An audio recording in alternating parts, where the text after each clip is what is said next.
Yes guys, तो तुम्हारा attempt आ रहा है और जून का अटेम्प्ट जो CSEET का न्यू सिलेबस के लिए आ रहा है बेटा, उन सब के लिए लॉ से रिलेटेड कुछ चीज़ें मैं तुम्हारे लिए लेके आऊँगा बेटा, जो कि तुम्हारे MCQ पैटर्न के लिए बहुत ही ज़्यादा इंपॉर्टेंट रहेंगे। और इसमें सबसे इम्पॉर्टेंट होता है क्या सर, हमको पूरे के पूरे सेक्शंस पढ़ने की गरज है? तो नहीं बेटा, देखो सारे सेक्शंस कभी भी इम्पॉर्टेंट नहीं रहेंगे। कुछ ही ऐसे सेक्शन रहेंगे जो ICS है बार बार पूछती है और तुम्हारे पेपर में आने की शक्यता है। तो देखो जैसे ऊपर तुमको नज़र आ रहा है, ये सारे सेक्शन जो है वो इंडियन कॉन्ट्रैक्ट एक्ट से रिलेटेड इंपॉर्टेंट रहेंगे और तुमको पेपर में दिखने की इसकी शक्यता रहेंगे, ठीक है कि नहीं?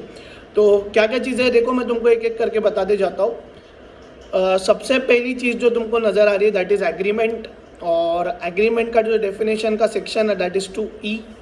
फिर प्रॉमिस आता है जिसका है 2B, वैलिड कॉन्ट्रैक्ट का आता है 2H, वॉइड कॉन्ट्रैक्ट का आता है 2J, essential elements of valid contract का आता है सेक्शन नंबर 10, कॉन्ट्रैक्चुअल कैपेसिटी के लिए सेक्शन नंबर 11, जो लॉफुल ऑब्जेक्ट और लॉफुल कंसिडरेशन होता है उसके लिए सेक्शन नंबर 23। अगर ऑफर की बात करें तो 2A, कंसिडरेशन की बात करें तो 2D, टेंडर ऑफ परफॉर्मेंस की बात करें तो सेक्शन नंबर 38, कोर्शन की बात करें तो 15, अनडू इन्फ्लुएंस की बात करें तो 16, फ्रॉड की बात करें तो 17 और मिसरिप्रेजेंटेशन की बात करें तो 18 और एक्सेप्टेंस की बात करें तो 2B। ये सारे सेक्शन जो तुमको 15 नज़र आ रहे हैं मेरे सर के ऊपर, ये सारे के सारे तुम्हारे लिए क्या है बेटा, इंपॉर्टेंट।